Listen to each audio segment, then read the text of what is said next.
up and grab his neck. Come on, listen to Catholic crack. Grab the rosary, grab a beer. Come on, listen to Catholic cheer. Not too holy, not too mad. Sharing faith and fun with an Irish Catholic dad.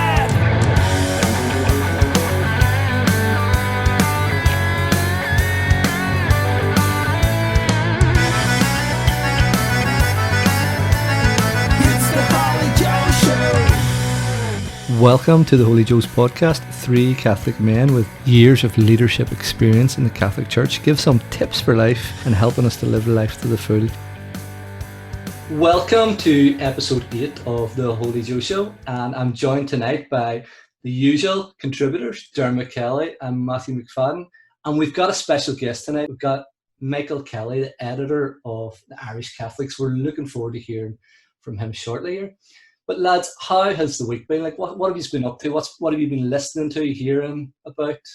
Week's been good, Joe. Yeah, currently sitting here with my Coke Zero, and 3 kids are down in bed. So the week's been good. This week's been really good, and yeah, I'm really looking forward to our guest tonight, Michael Kelly from the Irish Catholics. So it's been no relation, Dermot. No, I don't think so, Michael. I think you're probably going way back at some stage, but nothing recent anyway.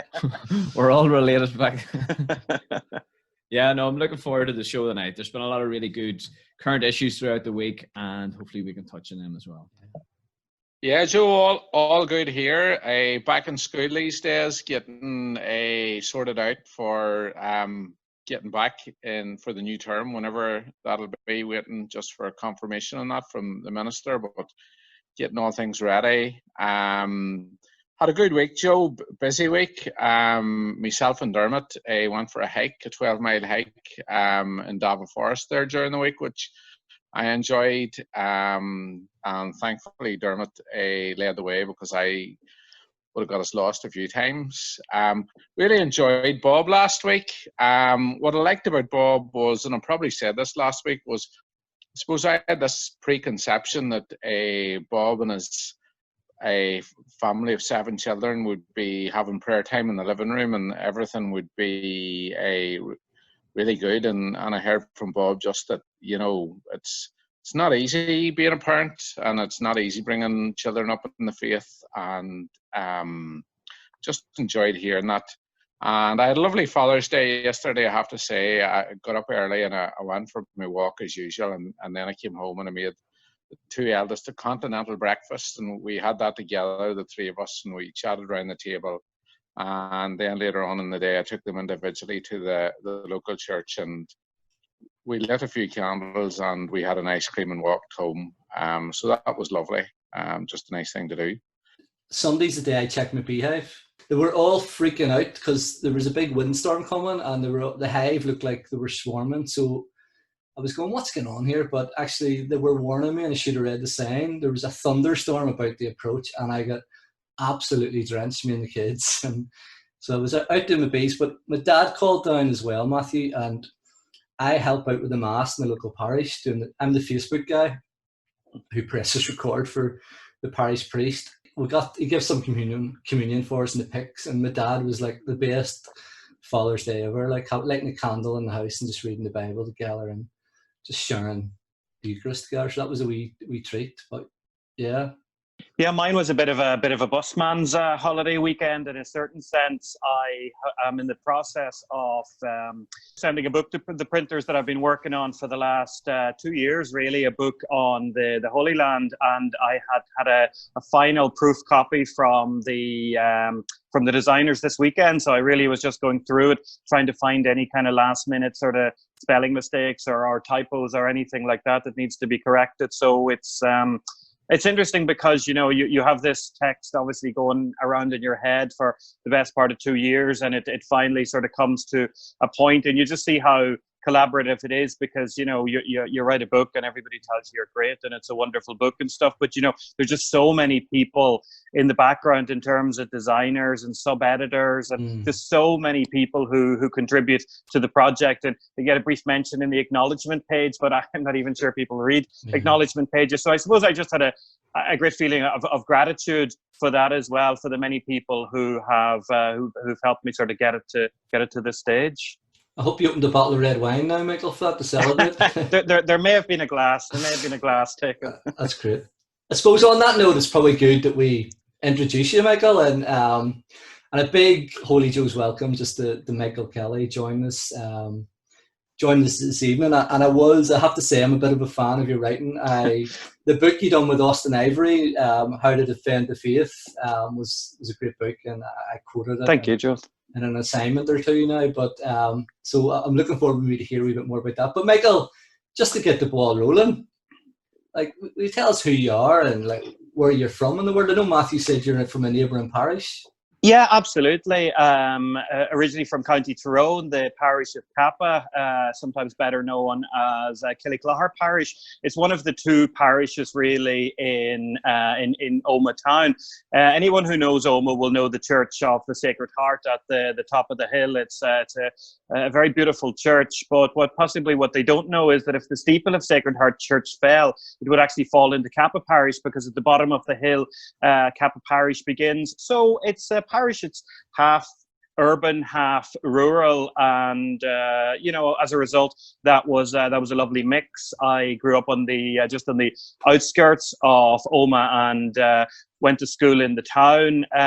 Born in 1979, so I suppose a child of the 80s really, and very instinctive Catholic upbringing. Mass, church was very much part of our family experience. That was something that was hugely positive. Had great priests in the parish when I was growing up, just hugely inspirational men who, you could just tell their only desire was to serve God and love God's people. So that was a very positive experience. I mean, it's interesting. I wonder if sometimes I feel maybe my experience was a bit unique when I hear about a lot of other people. I mean, I was listening to RT the other night, and it was a lot of people talking about how terrible the 80s were and how, their lives were destroyed by the Catholic Church and everything like this.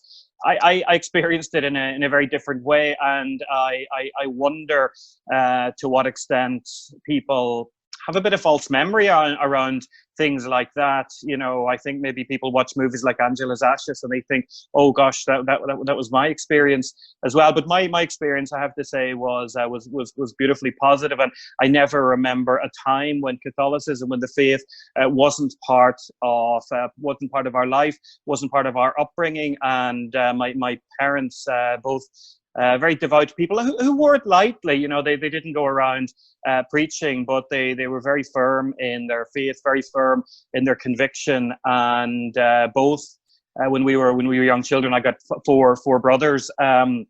Very much understood the faith as, when you boil it all down, friendship with God, and that was hugely important for us, and it's something that I'm glad has been a hugely important part of my life, and I'm just glad in my adult life as well that it's something that I've been able to do for a living as well, in terms of being editor of the Irish Catholic. Yeah. So just picking up what you said there, Bob Rice last week when we had him on the show was saying, sometimes when he listens to people's testimonies, he wish he had shot a guy or done drugs for a while, because there's always these mad conversion stories. But actually the best testimony is to be a committed Catholic that grows up in an enriched home where there is beautiful memories. Like that's the real testimony. And I know Matthew's a bit of a mountain climber and walker, but it's the steady incline that's often the hardest. It's not just about the big conversion moment. So it's lovely to hear that. No, very much so, and that was very much, my mother died just in September past, and it was one thing, myself and my brothers just reflecting on that and talking about that, and I suppose talking about our childhood as well. We all agreed, that faith mass was a hugely important part, but it was something also that was worn lightly. It didn't feel like an obligation. It just felt that it was more a way of life, and we were the Kelly family, and this is part of our life, and this is what we did. Michael, one of the things I suppose that I've been thinking about, especially given that yesterday was Father's Day, we've all, the three of us have previously talked about influences on faith, and a lot of it's put down to our mothers. I'm trying to tap into how our fathers influenced it. I know it probably certainly was in a different way, but I'm just trying to tap into that so we can find out what influence a father has and how we could support men and fathers then in faith moving forward. Yeah, absolutely. And I would say, growing up, certainly my father was prayerful, still is very, very prayerful. But I would say probably hugely more important was he's just a man of great honor, and he would. I mean, he'd be so annoyed or so upset or so disappointed if he thought he'd upset somebody or that he'd said something wrong to somebody. And he always taught us, you know, you have to treat people well, and you have to treat people right, and you have to behave correctly, and you have to behave with honor. And I suppose, in a sense as well, though I'm not sure he would articulate it this way. I suppose I really learned from him that in life, virtue is its own reward. That, you know, you do the right thing because it's the right thing to do, not necessarily because someone will give you praise. I think men have traditionally found it more difficult to speak about their faith, particularly to speak about their faith to their children. But I think particularly sons. I think one of the best things men can do in terms of witnessing to the faith is really to live it, and to live with honor, and also to live with forgiveness, and for children to know that their parents are people of forgiveness as well. I think that's hugely important. But I think the whole meal thing has been quite neglected, and, you know, perhaps men have to take a bit of responsibility in that. Maybe we thought it's a mother's job to pass on the faith, or a woman's job to pass on the faith, but we realize if the man is not involved, because look, children know, children can smell hypocrisy a mile off. You know, if you are telling your children it's very important to go to mass, it's very important to have the faith, but, you know, you spend your week cheating people or not acting properly, kids smell that a mile off. Michael, you mentioned, obviously, you know, virtue and integrity, and as a man of faith, you know, editor of the Irish Catholic, the biggest selling Catholic newspaper in Ireland. Was that always a goal of yours? Was that something that you strive towards? Career? What was it? It never was. I say this sometimes to some of my nephews. I'm not married or don't have any children or anything like that, but there's a few house full of nephews and a couple of nieces as well. And I always sort of say to them, particularly when they're coming of an age when they're thinking about career advice and everything, I really fell into what I did. I studied theology in Maynooth. I had considered a vocation to the priesthood for a while and spent some time in the seminary there. Wonderful times in which I met some of the best people I know, absolutely. And when I was leaving the seminary, I had in mind that I'd done a little bit of writing when I was in the seminary, and I had in mind that I'd like to do some kind of writing about the faith, something that would combine a love of writing and a love of the faith. And I found this master's program in Rome, which had the lofty title. It was a licentiate in social institutional communications. And the fees, of course, in the Roman universities are very, very cheap. So that was appealing to me as well. And also the opportunity to go and live in Rome. I had visited Rome for the first time when I was 18 for the World Youth Day in the year 2000. And it just blew my mind. To be there at the time, with John Paul II and all of the young people at Tor Vergata.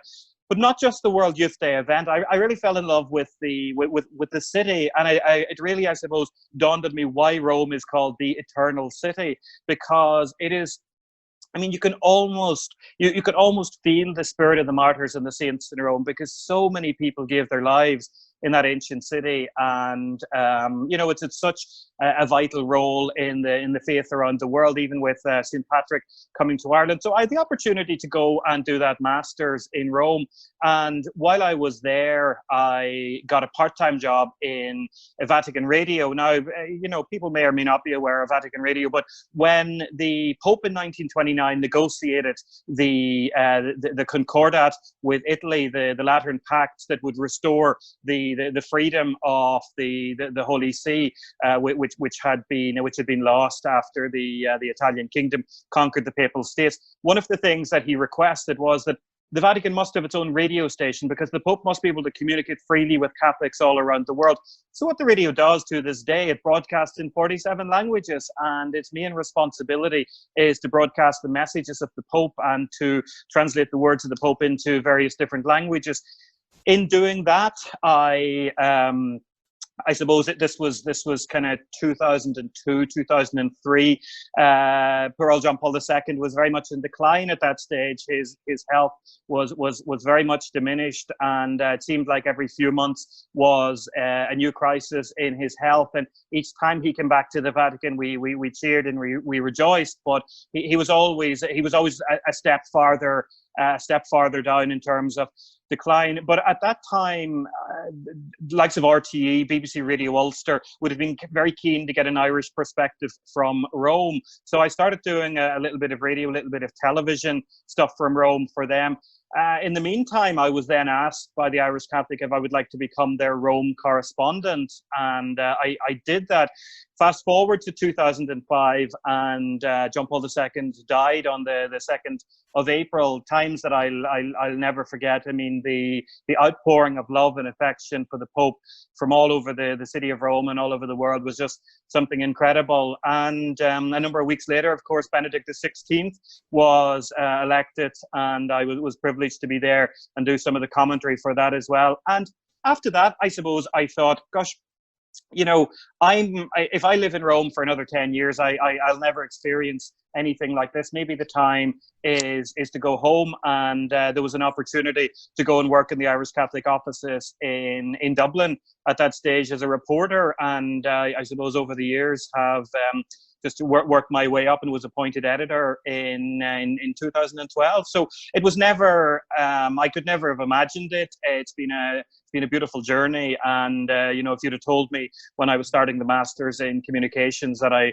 would be the editor of the Irish Catholic, I wouldn't have believed it. And it's a lovely opportunity to, I suppose, tell stories of faith and tell the stories of the kind of type of quiet heroism that is going around all over the country. And it's a beautiful privilege to do that. And one of the great privileges, of course, is it to be invited to speak to parishes, to be invited to speak to different faith organizations within the church. That's a hugely impressive thing. Because one of the things I'm always saying to the reporters is you can't get stuck in an ivory tower. You have to be out there. You have to be talking to people. You have to see the lived experience of the faith, because Christianity, Catholicism, it's not this lofty theory. It's a way of life. And unless we're living this way of life, unless we're seeing this way of life lived in, as I say, ordinary heroic ways, then it becomes just an ideology. Yeah, it's lovely actually just hearing you talk about even your own story. I'm having beautiful images of Rome in 2000 World Youth Day, and we talked about that recently. And Pope Francis and World Communications Day talked about the importance of the story, and you talked about heroism and but also the challenges in the story as well. Absolutely. And people connect to the story, and I know in your journalistic career with BBC and your own writing as well, you've been a man that's told stories, and there's something obviously within your character that loves stories. Well, one thing I always say whenever we get journalism interns in the summer, I always say to them the first and most important thing to know about journalism is news is always about people. News is always the story of what people are doing, because people like to read about other people. People care about other people. So, sure, there are institutions and there are organizations and there are bodies, but these are things that are pulled together for people. So I suppose I always try to keep people central to things, because I think that really is what people are interested in, the lives of other people.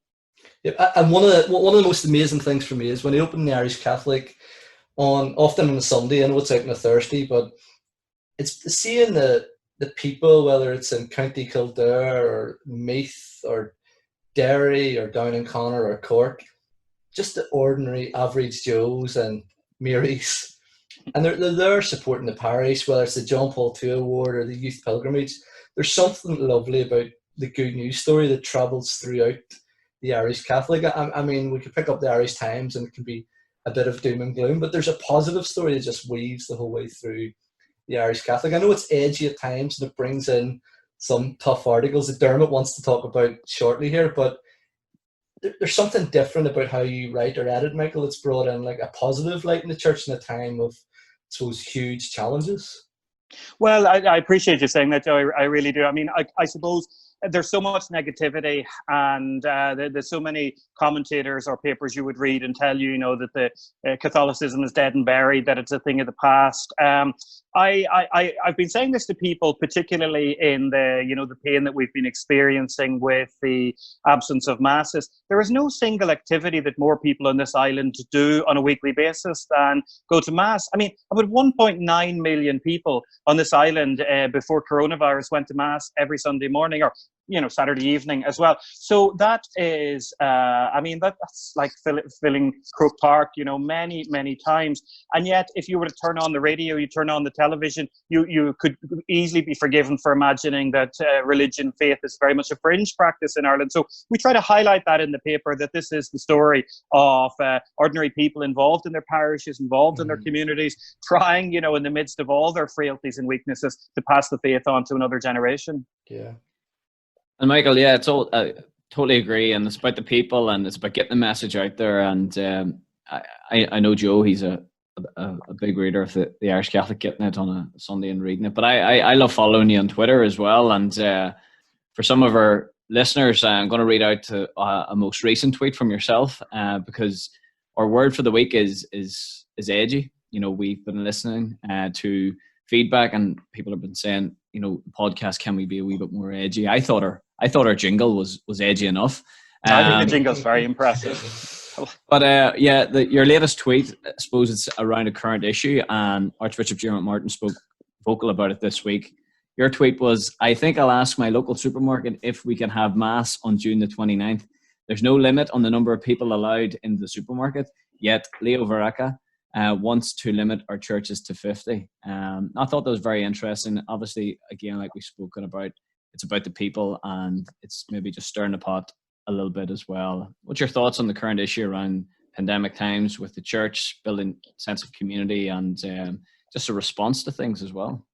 I think, yeah. I mean, look, Twitter is a kind of particular medium, and I mean, some of my behaviour on Twitter, I certainly have to bring to confession, because I think there's something about the nature of it that can kind of make us a little bit kind of pugnacious, or a little bit too rambunctious on it. But I mean, that tweet you refer to, I mean, I absolutely feel very strongly about that, because I feel this a limitation, at least in the south, of 50 people in a church that can hold 1,500 people. It is entirely arbitrary. I mean, on my way home from the office tonight, I walked through my local Tesco, and I stopped counting the number of people there after 50, because there were a lot more than 50 people there. And you know what? They were acting responsibly, they were behaving correctly, and it's an enormous Tesco superstore, so there was no issue whatsoever with that. I think part of the difficulty has been around this, and this is not to start a fight or start a war or anything, but we have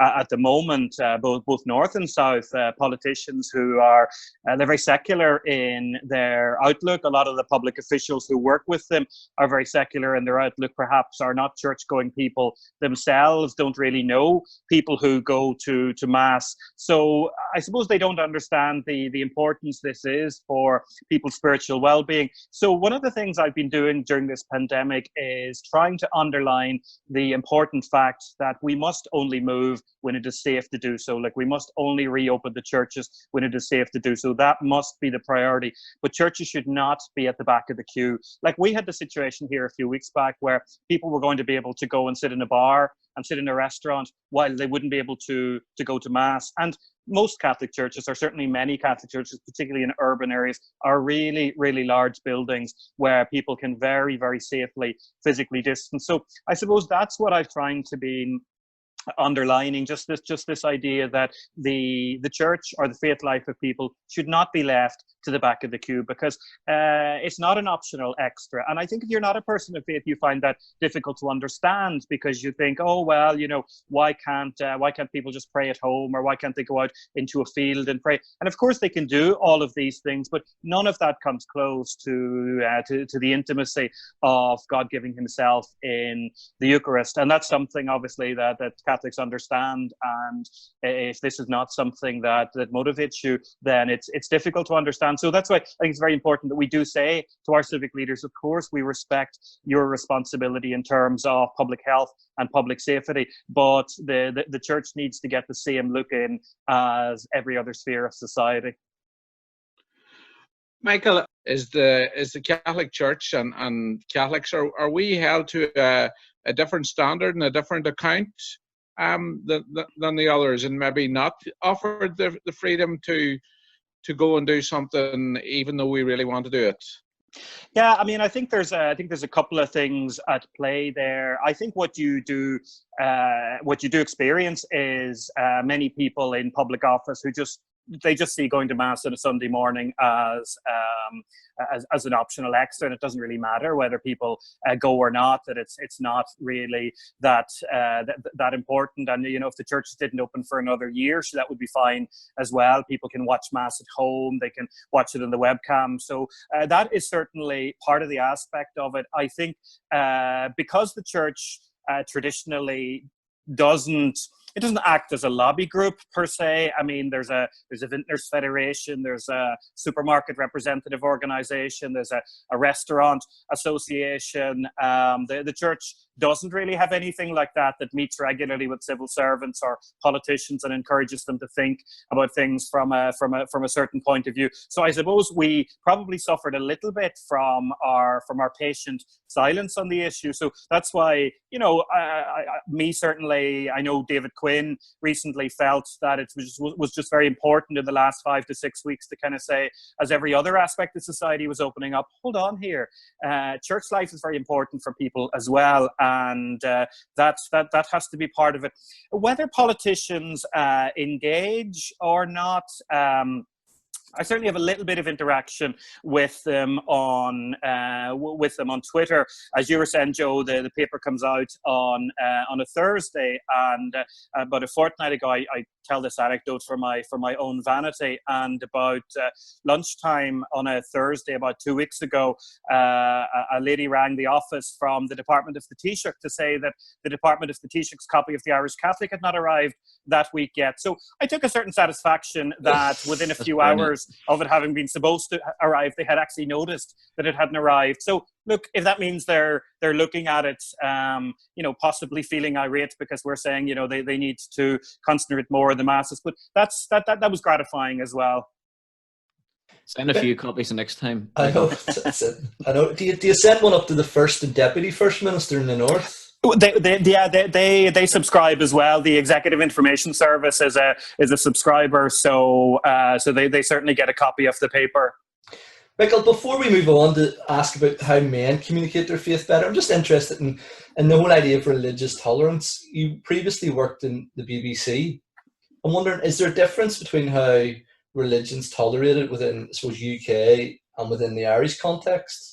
Yeah, there is, and it's something to me that is very obvious. I meet Catholics from Britain, from England and Wales, who tell me, "Oh, it's terrible. The BBC don't give a fair crack of the whip to people of faith at all." I say, come and live in the South, come and live in Dublin, come and live here, where the bias is relentless, the distortion is relentless. The BBC, for all of its faults, and there are many faults there as well, has very, very rigid guidelines and procedures about fairness, about impartiality, things like that. And actually recently, an internal BBC review found that they had not been impartial, they had not been fair in the handling of the issue of abortion in in the north, there was an apology issued for that. But the fact that they were able to find that about themselves, there is a tolerance in Britain that we don't have here. I think we're paying the price in some ways for the dominance of the Catholic Church traditionally in the South, and there's a lot of people that feel that it's a very good thing that the Catholic Church is brought down to size. But you see it all the time.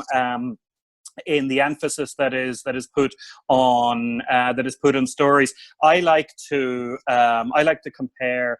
For example, when Queen Elizabeth II visited Dublin, whenever year that was, Mary McAleese was still the president, and she made the mildest reference at the dinner in Dublin Castle to, perhaps things would have been done differently in the history. This was immediately hailed by politicians, by journalists, by media commentators as an apology which drew a line under the past difficult relationship, if we can call it that, between these two islands. Pope Francis, Pope Benedict, John Paul II, the apologies they have issued, the seeking of forgiveness, the meetings with the victims, all of these things that have been very, very, very sincere attempts to redress wrongdoings in the past, immediately dismissed by campaigners, immediately dismissed by journalists, immediately dismissed by commentators. So that's setting the narrative there already. And you wonder, we now, the Catholic Church on this island has some of the most robust procedures that are possible when it comes to the issue of safeguarding. And yet there is, there's never a mention of this. Every year a report comes out which shows that more than 100 children go missing from state care in the Republic. This is a story in the newspapers for a day, then everyone moves on. And so that certainly is there, and that is very noticeable. And that's not to be whinging. Those are just facts. Those are just facts on the ground that we have to try to communicate the gospel message through, which is difficult. With the mood music is very difficult. Mm-hmm. Yeah, and Michael, all three of us have been or are youth ministers or worked in youth ministry, and certainly I know it's another article that you were writing on this week around honouring teens who live the heroic virtue, and Pope Francis calling holiness is for everyone. Yeah. How do we then communicate? Well, I suppose this podcast. How do we encourage men, single, married, religious, just to have that encouragement, to know that they're called to holiness, and to communicate the good news maybe in a better way? I think the first thing is a healthy pride. Sometimes we beat up on ourselves too much in the church. We look at the things that have gone wrong in the past, and the history of the church hasn't been all glorious, but it hasn't been all bad either. We stand on the shoulders of giants. If you look at some of the saints down through the ages who have given this heroic witness, sometimes paying with the price of their lives, and even in our own day, people who are showing such heroic witness. And those teenagers that Carlo Acutis now, who will be beatified in Assisi in October, he was a 15-year-old boy. So sometimes perhaps we don't challenge our young people enough. We kind of sort of say, well, maybe when you have children, when you get married, live a holy life, pass the faith on to your children. Holiness is for 15-year-olds as well, and 13-year-olds and 11-year-olds. And as these young people who Pope Francis is beatifying show, the heroic virtues can be lived at any age and can be lived in any circumstance. I think we also shouldn't be afraid to say that the ideals that we teach, we actually believe that they're attainable. We don't believe that they're things that are so far off like the stars. And that's why we have so many examples in the lives of the saints who, ordinary people who had great challenges in their life, but they did manage to live these lives of wonderful holiness to such an extent that the church says that they lived the virtues heroically. So I think that we need to be more challenging with people. One thing Every year I get a chance to go to the Los Angeles Archdiocese Religious Education Congress in Anaheim, and it's an amazing occasion. And I always, when I'm there, I always try to get an opportunity to have a beer with Bishop Robert Barron. And I mean, one of the things that strikes me is Bishop Barron is always making the point. He's saying that, you know, we bring kids into classes about critical thinking, and we talk to them about Descartes, and in literature, you know, we talk to them about Dante, but then sometimes, you know, when it comes to religion, we ask them to color in a picture of the nativity scene. That the richness of the church is there, the depth of the faith is there in all of the wonderful writings. And sometimes because we don't want to put them off, or we're just so delighted that they're there, we don't challenge them enough. Michael, thank you for saying that. I think that's just that image. I know Bishop Barron is one of the best communicators out there in the Catholic Church at the minute. From his visuals to his words, like everything. For sure. He's like an Apple iPhone, the latest edition. He's on message.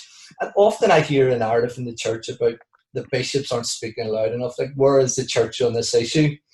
And it's often disenfranchising to us as Catholic men, as people working in the media, because for me, if it wasn't for you, Michael, and it's to honour you here as well, and say it wasn't for you during the abortion debate, during same-sex marriage, giving different perspectives and being a voice for the church, we wouldn't have anybody. What is that tension like for you to be a Catholic leader, but also that challenge? I don't know if you've heard that voice from people say, where are the church on this? Yeah, I mean, it's something that people say, certainly, and I think there's fairness in the criticism, certainly.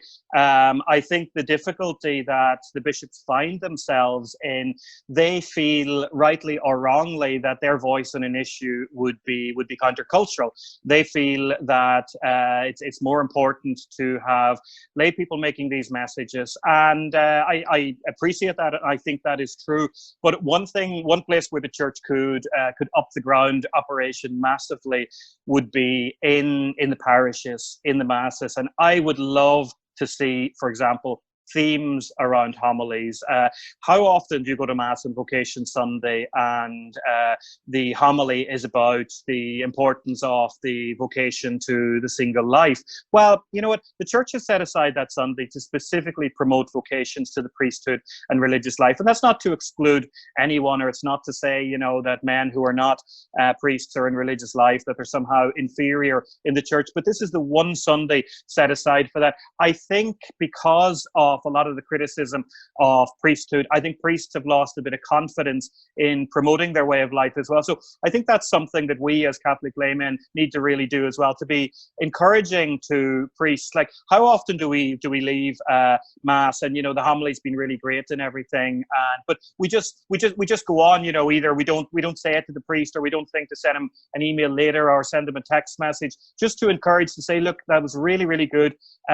Keep on doing what you're doing. I think that will help priests and bishops regain confidence as well. But when I say the ground operation at a church level, I mean, one of the most perplexing things for me was when I looked at all of the polling data around the abortion referendum in the Republic, was to look at the numbers of people who were daily Mass goers who voted yes to the repeal of the 8th Amendment.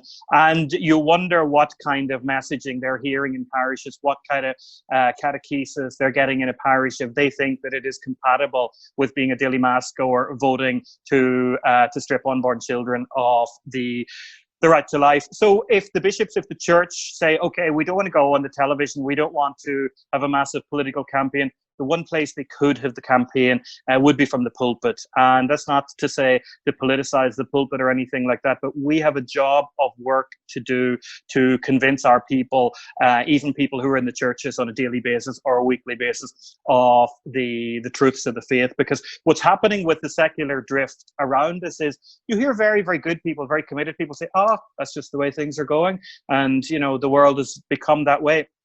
You know, we're called to be leaven in the world, and if we give up and just say, "Oh, we're powerless to do anything," then, you know, we might as well shut up the shop.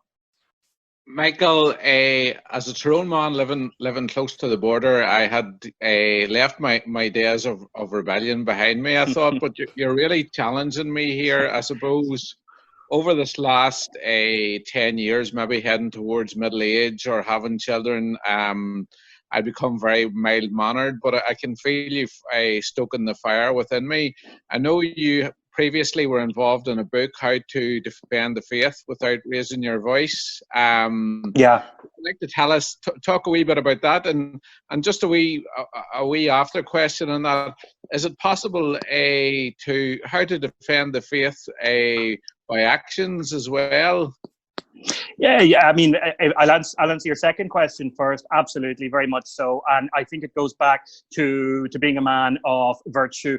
You know, they often talk about what attracts people to the faith is truth, beauty, and goodness. I think probably the first thing that attracts people is the goodness. And if you look at the lives of the saints, people followed St. Francis because they were just overwhelmed by his goodness, and that's a huge challenge to us because it means we have to put into practice what we talk about, what we mean. So, for example, if we say, as we do, that we believe in the sanctity of all human life, well, where the Catholic voice is raising the fact that on both sides of the border, nursing homes were effectively abandoned in this coronavirus crisis, that this virus was allowed to come into the nursing homes while they had no personal protective equipment, while there were very, very few staff. So that's a really important thing when we move on from this. That is not forgotten about, and that is part of our consistent ethic of life. We talk about that. The other thing, if we say, as we do, that unborn children have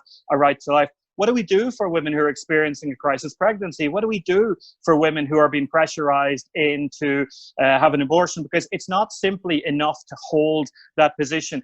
We must have organizations, we must have outreach that can work to ensure that people do feel supported. So I think those things are hugely important in terms of the actions. So it is very much it's very much faith in action.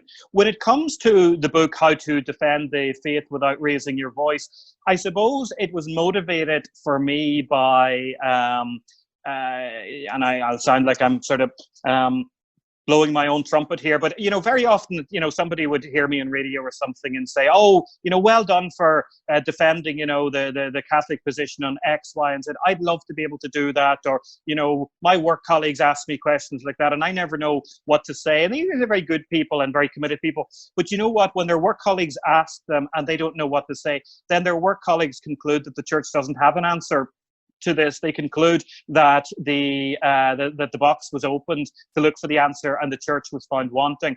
So that was one of the things that we wanted to address. We wanted to say that there is a reasonable position, a reasonable case for absolutely everything that the Catholic Church teaches. And these things are contentious now. These things are countercultural now. Many people disagree. But the case that the church puts is a reasonable one. And it's a case that all Catholics should know. And, you know, people asking questions, like we shouldn't be afraid of questions. As St. Peter said, you know, always be ready to give people a reason for the hope that is within you.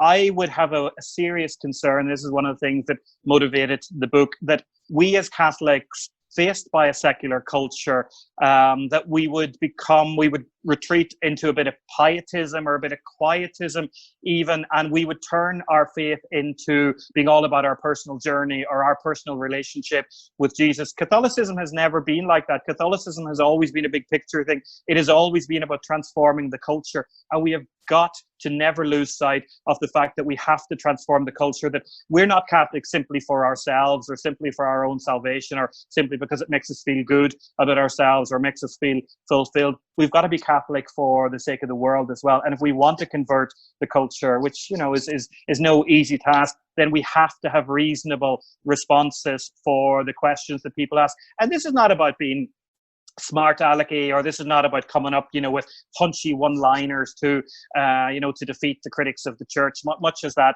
is appealing in many ways. But you win the argument there, but you've never any chance of winning the soul, because I forget who said it, but somebody said once, you know, people don't really remember what you said, but they remember how you made them feel. And if you humiliate someone, you know, if your approach is to be the smartest boy in the class, you know more about the issue than they do, you know what, they feel rotten about themselves, and they're going to think, well, you know, those Catholics aren't very nice people, so he won that argument and he can have his argument, but it's not something that's of interest to me. Do you know what, Michael? You are a holy Joe, but Do I get a badge? we'll send one in the post. Michael, would love to maybe just hear, just to maybe bring us on to concluding, about yourself personally. Has there been a high or a low or both in your career, in your media career? I mean, certainly, this is a particularly low point. This is a particularly low time. I mean, like everyone else, obviously, this was thrust upon us. So from a personal point of view, the inability to be able to go to mass, the inability to be able to receive the Eucharist, but also, the fact that many parishes were closed meant that sales of the Irish Catholic really just collapsed overnight. And as an organization, we've 16 people to pay, and that's 16 mortgages or rent or children who need to eat, or people who have commitments and bills to pay. So as editor, you feel a terrible responsibility about that, and so that this has been quite a low point. And we at the very beginning said that we would commit to ensure that however long this crisis lasted, that we would continue to publish the paper, that we wouldn't stop publishing it, that we wouldn't move it online. I mean, we've put more energy into online, but the print edition of the paper has still come out every week. It's still been 40 pages every week. That has been quite a slog, but it's a privilege to work with wonderful people. And I wish I didn't have to ask of them the sacrifices that we've had to ask of them in the last number of months, but people have responded with great heroism. High point, I suppose a few examples of it, but one thing really, I said at the beginning that I spent the weekend working on a final proof of the book that I'm writing about the Holy Land. Much like Rome, I visited Jerusalem when I was 18, and I remember in the taxi coming from Ben Gurion Airport to Jerusalem. It was nighttime, and just before you come in, and you see the Bible always says, going up to Jerusalem. When you're going to the city of Jerusalem from the airport, you can really see you are going up, because you're up this enormous hill, and you go through a tunnel. And when you come through the tunnel, the first thing you see is that really familiar silhouette of the old city of Jerusalem. And it was dark at night, so it was illuminated. And I just said, wow, this is just extraordinary. And the taxi driver said, you've never been to Jerusalem before? I said, never. And we pulled in there at the edge of the highway, and we both got out, and he pointed out the various scenes to me. And he said to me, many people have longed to see what you see and didn't live to see it. And that struck me really profoundly. And then a number of years later, when I was the editor of the Irish Catholic, the Catholic Bishop of Jerusalem, who's known as the Latin Patriarch, I said to him, what can I do for the Christians of the Holy Land? What can we in the Irish Catholic do for the Christians of the Holy Land? And he said, we're a dying community. Our population now is less than fewer than 2% of the population. We need pilgrims to come. We need people to come and hear about our lives and spend money in our shops and stay in our hotels and eat in our restaurants. So I went back and I said this to the board of the Irish Catholic, and ever since 4 times a year, we've taken a pilgrimage of Irish people to the Holy Land. The very first one, we were privileged, it was led by Archbishop Eamon Martin, and we brought 170 people on that first pilgrimage. It was and so that really, to me, has been a high point, to be with people who have spent their whole lives hearing about these places at Mass, to be in Nazareth with them, to be in Bethlehem with them, to be in Jerusalem with them, to be floating on in a boat on the Sea of Galilee with them, and for the scriptures to come alive for those people. So not only for those people, but then the joy that it brings to the local Christian community, because my God, they are under pressure, but they're proud people, and they don't want charity and they don't want handouts. They only want a chance to be able to live, and the way they live is through the pilgrimage business. So it's running hotels, it's running restaurants, it's as bus drivers, it's as tour guides, it's as all of those things. So they need our prayer, they need our solidarity, but they need to spend a few bob there as well. And so I would say those trips to the Holy Land have been a wonderful privilege for me. I had the opportunity to live there for 3 months last year, and it was an extraordinary experience, an awesome experience, just to be able to get up before dawn in the morning and go to the Church of the Holy Sepulchre, and just to be there alone, maybe with just a couple of the monks, just at the place where the Lord was crucified, where he was laid in the tomb, just to experience that and know the transformative power of Christianity all across the world, because concepts we take for granted now really flowed and ebbed from the fact that a few dejected people after the death of Christ believed that his word was true and believed that he would rise from the dead. And so from that tomb, from that holy sepulchre, that empty tomb, so much of the power and energy of the world flows out from that. So, there, I would say, low point and high point. Yeah. Michael, thank you. It's powerful, two powerful stories, and again, back to the whole idea of story. And I know today in the media, Pope Francis has mentioned about the poor being the people that are suffering most with this coronavirus. Yeah. And you brought to light for us the reality of the print media at this time and the Irish Catholic. And we leave it, when we have someone on the show, we ask them to leave a challenge for the podcast. But before I ask you for a challenge for men, I would like to ask everyone that's listening, especially men, to buy an Irish Catholic and read it. Like Pope Benedict said, that we must know our faith like a classical musician knows a piece of music, like an IT specialist, knows the inner workings of the computer. As Catholic men, we need to stand up and be counted and start to support. Like we talk about, I suppose, the common good. We need to be supporting our brothers and sisters in the Catholic media. So that's my challenge to the men that are listening. Even if you're in America or like our new listener in Kuwait, buy the Irish Catholic. So Michael, I appreciate that, Joe, very much. You're very kind. Thank you. I would go as far as to say that I'm not only going to subscribe myself and make sure that I get it every week. I'm going to talk to my in-laws as well and tell them that it's their duty as well to purchase the Irish Catholic. Yeah, I have a parish pastoral council meeting tomorrow night, and I'll certainly put it on the table there, because as I said, Michael just really he stoked the fire in me in here tonight. Maybe it was lying dormant for a while and just getting by, but he has really stoked the fire in me, and I think we need to support support his paper and support his work, and I look forward to his book in the Holy Lands as well, and I look forward in the future as well to Holy Joe's pilgrimage to the Holy Lands. We got to make it happen. Yeah, spiritual director Michael Kelly. Yep. We got to make it happen. Michael, before we finish, just to kind of, is there one short challenge you can give the men? Like, and maybe it is, like I know Matthew has sort of highlighted a real challenge for us there, but is there one thing you would like to leave us with? Single, married men.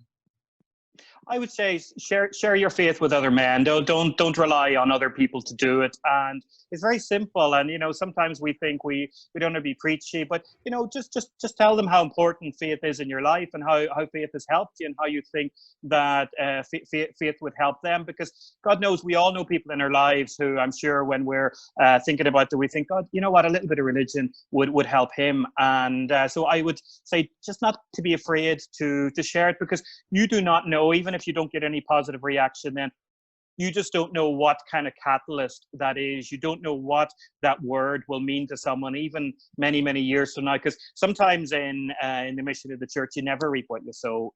Someone else reaps it in a future generation. But the word of encouragement, the encouragement of faith that you've given is so important. So don't be afraid to do that. And you know what? The worst thing that's going to happen is somebody laugh at you. And sure, look, there's worse things to happen in life. Matthew, Dermot, I don't know about you, but this has been probably the most challenging episode we've had yet. I think it's been like Michael, it's stoked up the fire, Michael, in us, and I'd really like to thank you for what you've brought to the episode tonight. But I'd also just like to pray for you just before we go. Just a short prayer. So, Heavenly Father, we ask you to bless the Irish Catholic, the 16 staff there, to bless their families this time.